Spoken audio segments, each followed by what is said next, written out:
You know, for the longest time, humanity's future in space felt like something out of a sci-fi movie, right? Well, guess what? That future isn't coming anymore. It's here. It's happening right now, forged by this incredible collision of global politics, big business, and mind-bending technology that's going to define the next half-century. So, let's really dig into what's going on. And this quote, man, it just hits the nail on the head. This is the whole point. The vibe has totally changed. We've moved past just dreaming about space. It's now a full-on, high-stakes, fiercely competitive reality, with trillions of dollars and, frankly, the future of our species on the line. All right, so to really get our heads around this, we're going to look at four big themes. First, the new race back to the moon. Then, the commercial space revolution that's fueling everything. After that, we'll talk about the tech we need to actually live out there. And finally, we have to talk about the huge challenges that could bring this whole thing crashing down. Okay, first up, the moon. And I want you to forget everything you think you know about a mad dash to Mars. The real story for the next decade, maybe more, is all about our closest neighbor. Why? Because whatever happens on the moon, that sets the stage for everything else. Yeah, this is absolutely not a repeat of the Apollo missions. We're not just talking about flags and footprints this time. This new lunar push is all about infrastructure. It's a test bed. We're figuring out, okay, how do we actually build and live and work off-planet for the long haul? The moon is where the rulebook for the rest of the solar system is literally being written as we speak. And get this, two major teams have already formed to write that rulebook. On one side, you've got the US-led Artemis program. It's got something like 56 nations on board, and its whole philosophy is this mix of government and private companies working together.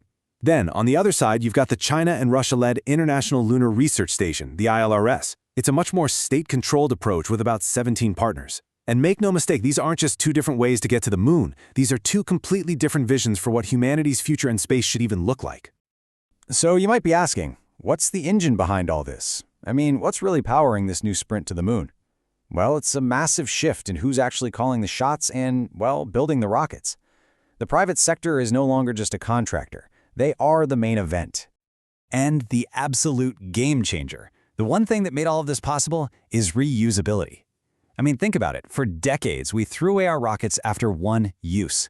But by figuring out how to land and reuse them, companies, and let's be honest, we're talking mainly about SpaceX here, they just crushed the cost of getting to orbit. It completely changed the economics of space. And because of that, we're now seeing a real, mature market take shape. It's not just one company doing everything. You've got SpaceX's Starship, which is in a class of its own, the super heavy lift category, basically designed for building cities on Mars.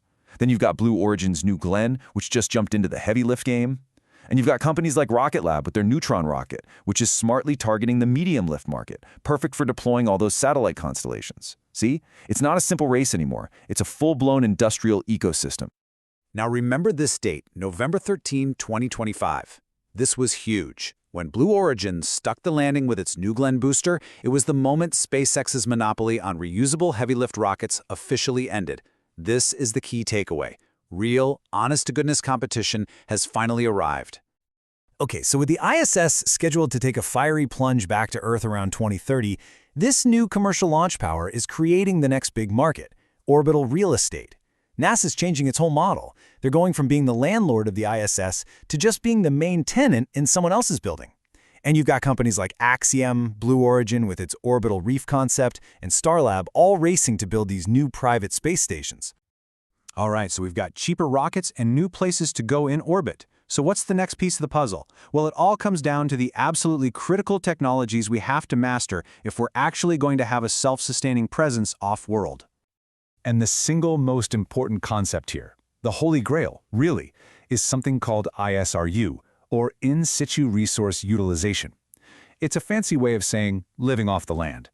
The only way we break our ridiculously expensive habit of launching everything from Earth is to learn how to find and use resources right where we are. And this right here is exactly why everyone is in a mad dash for the moon's south pole. The prize isn't moon rocks, it's water ice, frozen solid in craters that haven't seen sunlight in billions of years. And why is water so important?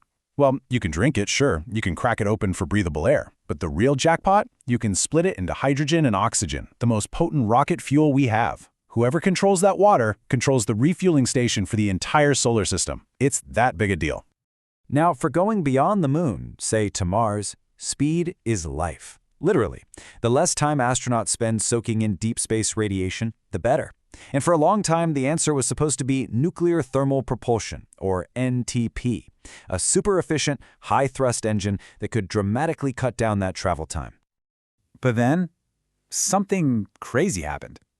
In June of 2025, in a move that shocked a lot of people, the flagship American NTP program, Draco, was just canceled. And the why behind this is maybe one of the most telling stories of this entire new era. According to DARPA, the Pentagon's R&D wing, the commercial revolution, driven mostly by SpaceX, made launch costs so incredibly cheap that it was actually more cost-effective to just launch more regular old rocket fuel than to finish developing the super-efficient nuclear engine. Think about that for a second. The private sector's success is now so profound it's directly dictating and even canceling major national security projects. But let's not get ahead of ourselves. This amazing future we're talking about, it's not a sure thing, not by a long shot. For this last part, we need to have a serious talk about the risks, the legal, military, and even environmental dangers that could stop this new space age dead in its tracks. Okay, so this is the bedrock, the Constitution of Space Law, Article 2 of the 1967 Outer Space Treaty. It's simple. No country can claim territory in space. No planting a flag and saying mine. A beautiful, simple idea, written for a world that had two superpowers and looks absolutely nothing like the world we live in today. Which brings us to the trillion-dollar loophole, the question the 1967 treaty never even thought to ask. Okay, you can't own the moon, but can a private company own the water ice it mines from the moon? The answer to that single question will shape the entire off-world economy. And you guessed it, our two big geopolitical teams have two totally different answers. The US-led Artemis Accords basically say, yep, you mine it, you own it, it's legal. But the China-Russia ILRS bloc says, not so fast. They're building their own rival set of rules to push back against that interpretation. This right here is the legal and diplomatic battlefield where the future is being decided. And beyond the legal wrangling, the physical dangers are getting worse. Space is now officially a contested domain, a military battlefield. Our own success has cluttered low Earth orbit with so much junk that we're genuinely worried about the Kessler syndrome, a chain reaction of collisions that could make LEO unusable for centuries. And maybe the biggest showstopper of all? The human body itself. We still don't have a reliable way to protect astronauts from the constant bombardment of galactic cosmic rays on a long trip to Mars. Okay, so let's pull it all together. After looking at the new race, the commercial revolution, the incredible technology, and all the scary risks, what's the big picture? What does this all tell us about the next 50 years? It really boils down to three huge interconnected forces that are defining everything. First, you've got this new geopolitical race, a bipolar world forming between the Artemis and the ILRS visions. Second, you have a commercial tipping point. The private sector isn't just helping anymore, they're the ones in the driver's seat. And third, there's a huge technological shift. We're moving away from just planting flags and exploring and toward building real sustainable infrastructure off-planet with things like ISRU. And that leaves us with one final massive question. The future of humanity in space is being pulled in three different directions all at once. The incredible pull of profit, the foundational fight to set precedent, and the constant looming threat of peril. So, which one wins? Profit, precedent, or peril? That's the question that our generation is going to answer.